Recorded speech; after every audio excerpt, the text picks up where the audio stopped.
Welcome to Spokane Talks, where you find news, views, and conversation that includes respect for opinions, facts, and diversity. Spokane Talks is brought to you in part by McNeese Wheeler Attorneys and River Ridge Hardware.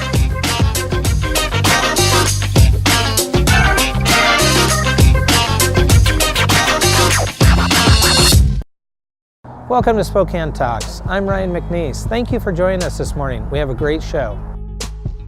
Today on SheSays, host Stephanie Regalado sits down with Kathy Bryant, a board member with FeedSpokane, to share how the Food Rescue Agency works with the local food industry to contribute prepared food that would otherwise be thrown away, to provide 16,000 meals each week through nonprofit agencies who serve free meals to those in need.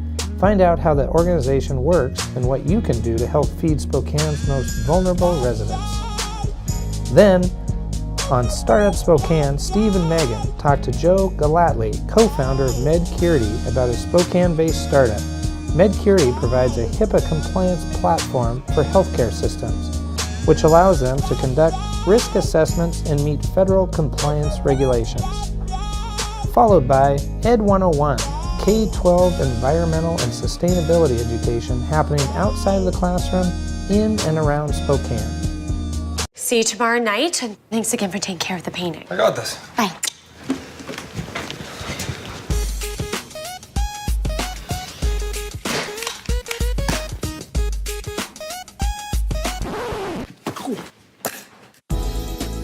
Weekends are made for painting. Let the experts at Rada Paint take care of you. Hi. This looks amazing. Rada Paint, over 80 years of quality, tradition, and trust. Find it in every can.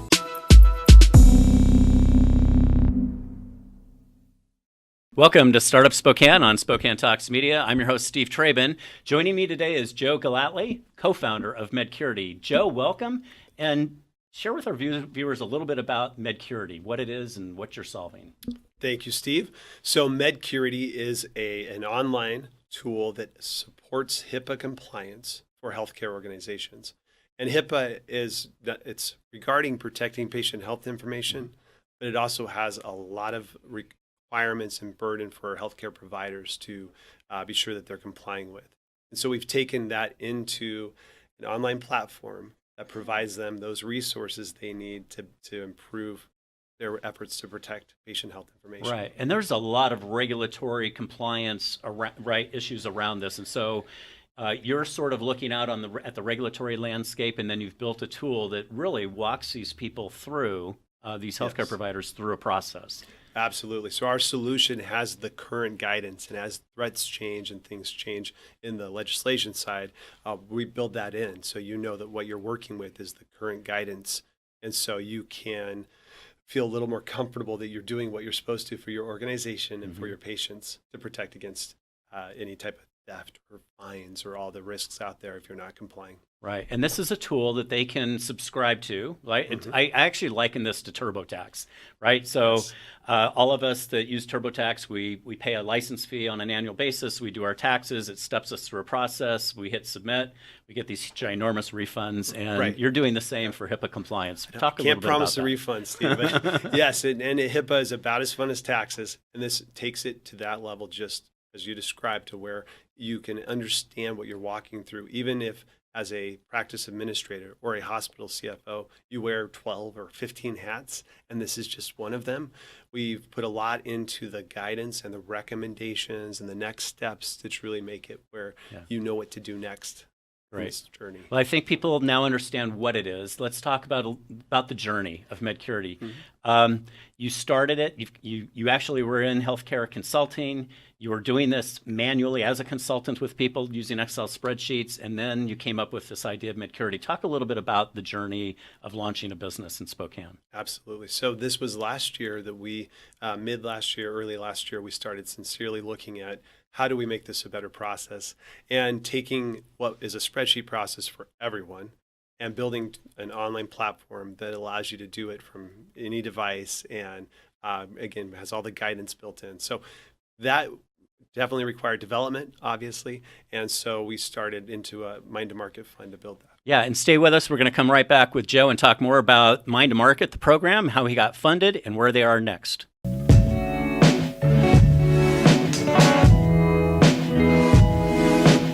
The following is sponsored by our friends and community supporters at McNeese Wheeler Attorneys. McNeese Wheeler is a boutique law firm in Spokane, handling matters in both Washington and Idaho. Areas of law include business law, wills, trusts and estates, family law, personal injury and wrongful death, and real estate matters. For your full-service legal needs, contact McNeese Wheeler Attorneys.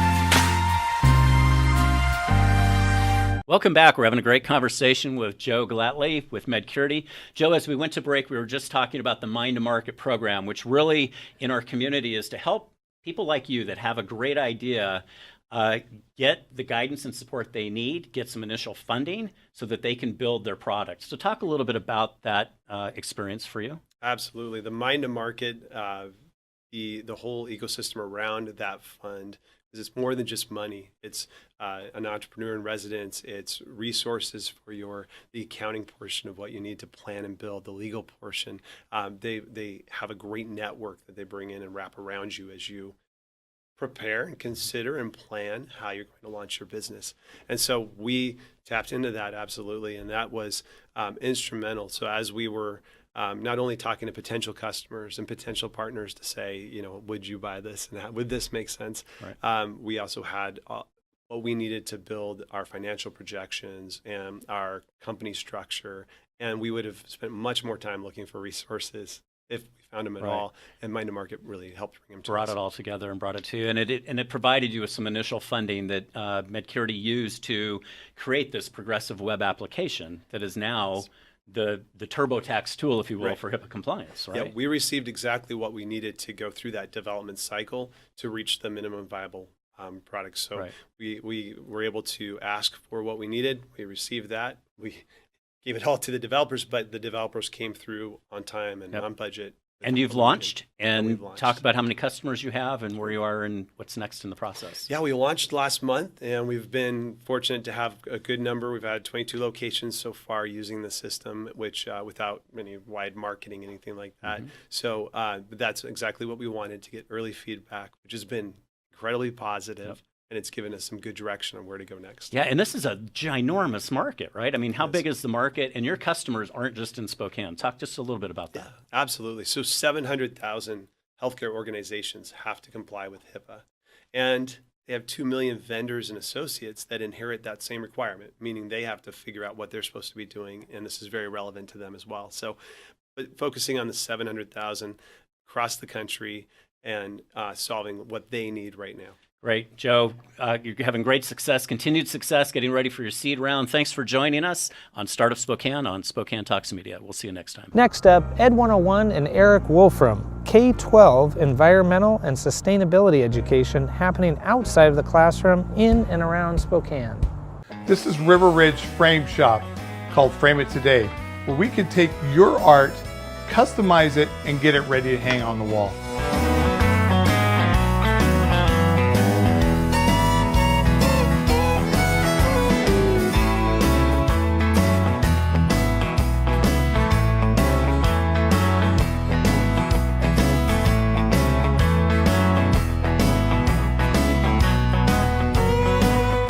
Here at River Ridge Hardware, 2803 West Garland.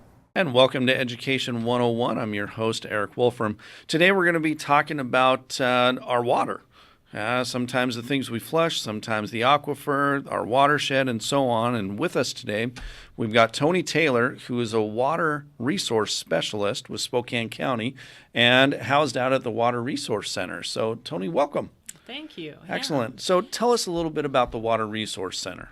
Well, we're located adjacent to the Spokane County Regional Water Reclamation Facility, and we are at kind of Trenton Freya area in there.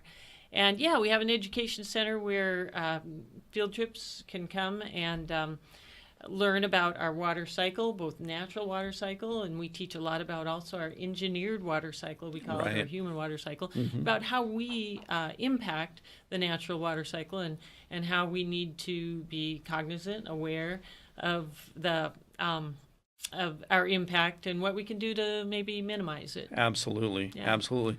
And you guys allowed or have field trips or field experiences out there, and you said you've had about 2,200 to 2,500 kids a year. Is that right? Through there a year, and trying to grow it. So Absolutely. always welcoming all ages of all classrooms, both not just a formal classroom. We have a lot of homeschool kids. We bring in other community groups like Girl Scouts, Boy Scouts, that sort of thing, to come in and learn about our local, our regional water supply, our river and aquifer. Absolutely.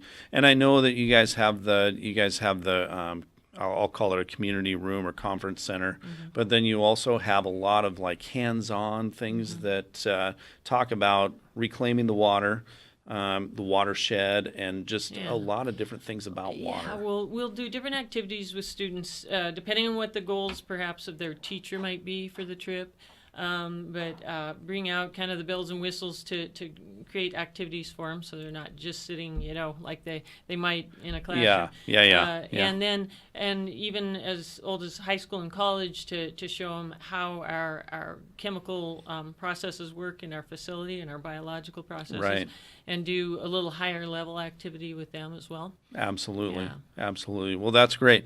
Well, one of the things that I'm pretty excited about is, as we can see out there, we've got an experiment here, and I know that it has to do with water, and maybe some different things in water.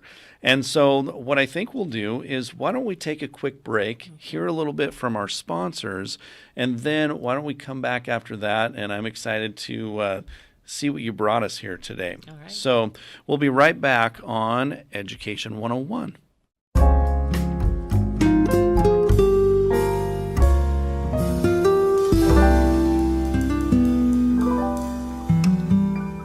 See you tomorrow night, and thanks again for taking care of the painting. I got this. Bye.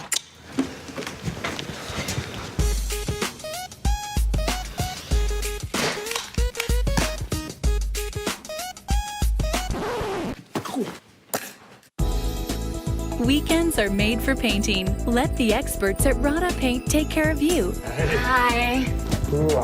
This looks amazing. Rada Paint, over 80 years of quality, tradition, and trust. Find it in every can.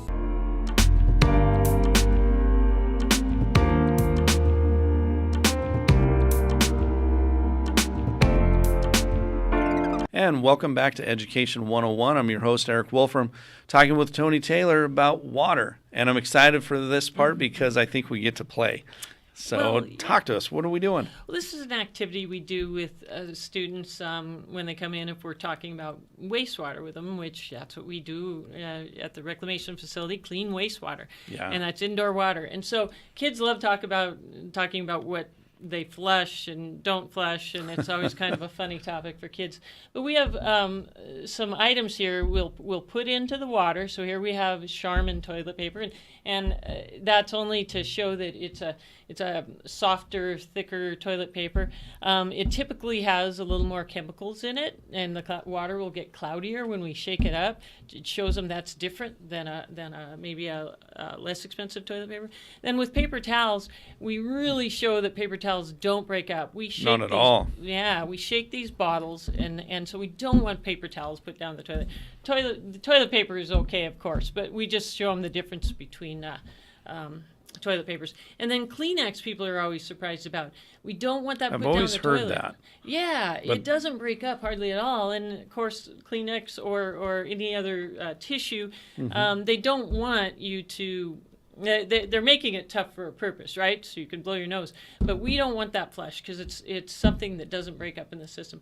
And then flushable wipes, and we like to put that in quotes actually. They sell it as flushable, yes. Yes. But we I was really gonna don't say, it want doesn't really flushed. break down. And it doesn't break down at all. And also there's a foam on top you can see from various chemicals, perfumes, lotions in it.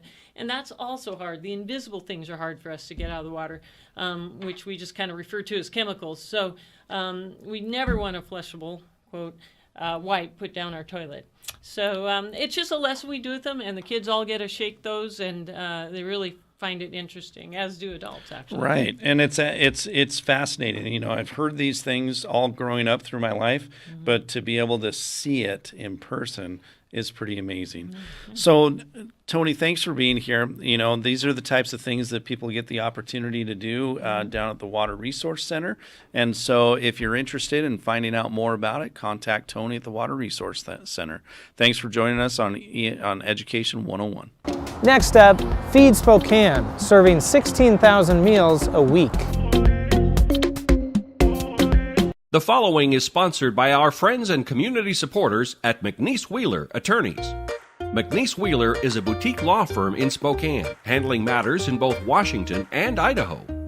Areas of law include business law, wills, trusts and estates, family law, personal injury and wrongful death, and real estate matters.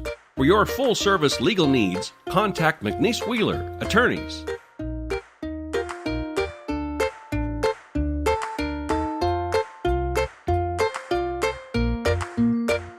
Hello, welcome to She Says. I'm Stephanie Regalado with Kathy Bryant, a board member of FeedSpokane. You're also an amazing realtor in our community, specializing in seniors and older adults, and you do incredible work there. Thank you. Thank you for that. It's such an important job that you do. But FeedSpokane is also an incredibly important organization that really I feel is on the rise, even though it's been around since 2007 as a nonprofit. What can you tell us a little bit about the basics of what FeedSpokane does? FeedSpokane takes food, rescues food from restaurants or caterers that would otherwise be thrown away, and brings it to our warehouse where we distribute to different coalition members from churches and different community, like House of Charity, and Cup of Cool Water and places like that, that they come on Mondays and get the food and distribute it to their people. And this is food that is prepared but not served. Correct. That otherwise is perfectly fine. That's correct. That is being thrown away. And we don't even know truly how many pounds of food is being thrown away and the dollar value a year in our community. But the value of what you save on a very small level, because you have about 12 to 14 or 13 partners right now. And how much last year was? Last year we saved 192,000 pounds, which totals about $365,000 in the value of the food that would have been thrown away. Right, and it's protected under the Good Samaritan Act. It's the federal Bill Emerson Good Samaritan Act. Okay, so it's protected, and you guys do all the training for anyone associated who's touching the food, flash freezing it, keeping it safe until it goes to the coalition. To the coalition. You have about 20 coalition members. That's correct. And it's providing how many meals a week? 16,000. 16,000 meals a week. Yeah, right. 16,000 people are being fed a week that would otherwise go hungry. And the food would otherwise just be in the trash. That's correct. Well, we know that they say 25% of inland Northwest families with children are living below the poverty level. 30% of single moms are under the poverty level, or living under the poverty level. And this is just the 16,000 meals, even though it sounds like, and it's an extraordinary amount, and it is, but it's still just a tiny scratch on the surface. If you think about all the restaurants in Spokane that there are, and we are only getting this food.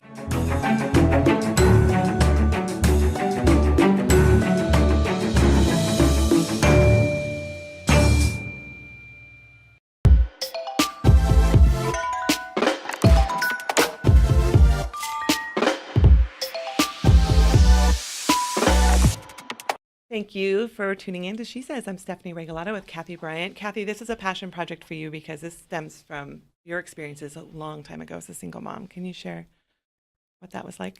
Sure. What you went through? Yeah, I had 3 small children when I was single, very young. I was in my 20s, and I was trying to figure out how I was going to feed them. And you were working. I was working, but we were definitely food insecure. Of course, that word wasn't around back then, but it is now, and that is what I was. I went to Salvation Army. I gleaned food however I could for my children, and always swore that if someday I ever was in a position to be able to give back and be able to help somebody else who was in the position I was then, and then I came across FeedSpokane. And and one of the things I love about FeedSpokane is that it's providing those basic needs, because when people are working from a space of survival, hunger, survival mode, they aren't able to, well, you can't pick process themselves up. Yeah, and you can't process. You can't. Children struggle in school when they Right. don't have their meals. There's so many reasons why just that basic human need should be met. Particularly, oh my Lord, how grotesque is it to think about how much food is actually just thrown in the trash and wasted? It's just totally breaks my heart. It just saddens me all the time to think about all that food that's thrown away. Yeah. How can people become involved to support FeedSpokane? Well, restaurants can participate. Yes. They can give us a call. We will show them how easy it is for them to donate the food that they would otherwise be throwing in the garbage. Yeah. The public can decide that they want to make FeedSpokane their passion project, and they can come down to the warehouse and help with the coalitions. There's a lot they can go pick up the food at the restaurants. There's a lot of different ways that they can become active with FeedSpokane. Yeah, and you do accept monetary donations as well, because that helps you bridge the gap of proteins, buying proteins in particular, since a lot of what comes in is pastries and that's right. bread. But it's amazing what they're giving you. Thank you so much for the work that you're doing. I recommend you check out feedspokane.org and become involved with FeedSpokane. Thanks for tuning in. Cindy Hval is a freelance columnist and correspondent for the Spokesman Review and author of War Bonds, Love Stories from the Greatest Generation. The view from her porch is usually sunny. Gender issues, bathrooms, and the laws that govern public restroom use can be heated political topics. Not for me. I don't care who uses what bathroom, as long as they put the seat down when they're done. I recently had dinner at a pub with unisex bathrooms. When I went to use the facilities, I found the previous user had left the seat up. This did not make me happy. In our house, we have a strict seat-down policy. I was the chief toilet trainer for our 4 sons. I made sure my boys understood proper bathroom etiquette. Lift the seat up before you go, wipe up any messes or misses, put the seat down, and wash your hands before you leave the bathroom. For my husband, it was a matter of aesthetics. Who wants to look at toilet water, he said. They come with lids for a reason. However, this simple logic fails to persuade some men. When I posted about this on Facebook, one guy said, "Why should men be the only ones to touch a toilet seat?" Another friend said, "You should leave the toilet however you found it."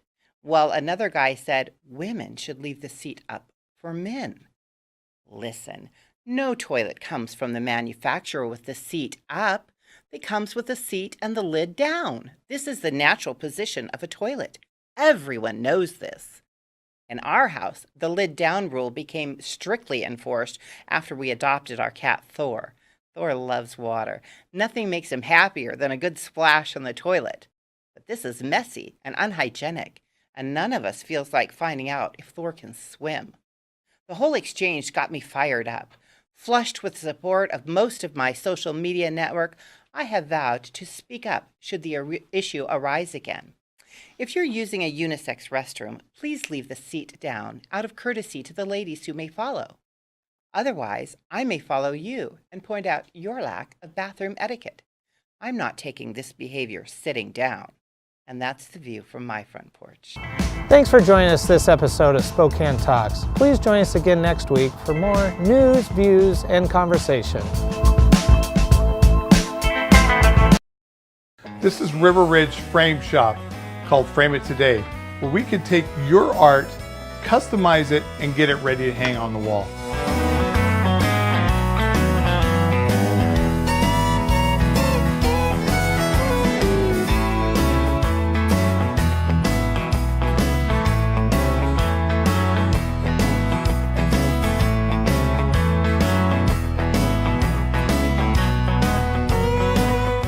Here at River Ridge Hardware, 2803 West Garland. Spokane Talks is about you. Give us your feedback and comments at info@SpokaneTalksMedia.com. Spokane Talks is brought to you in part by McNeese Wheeler Attorneys and Rada Paint.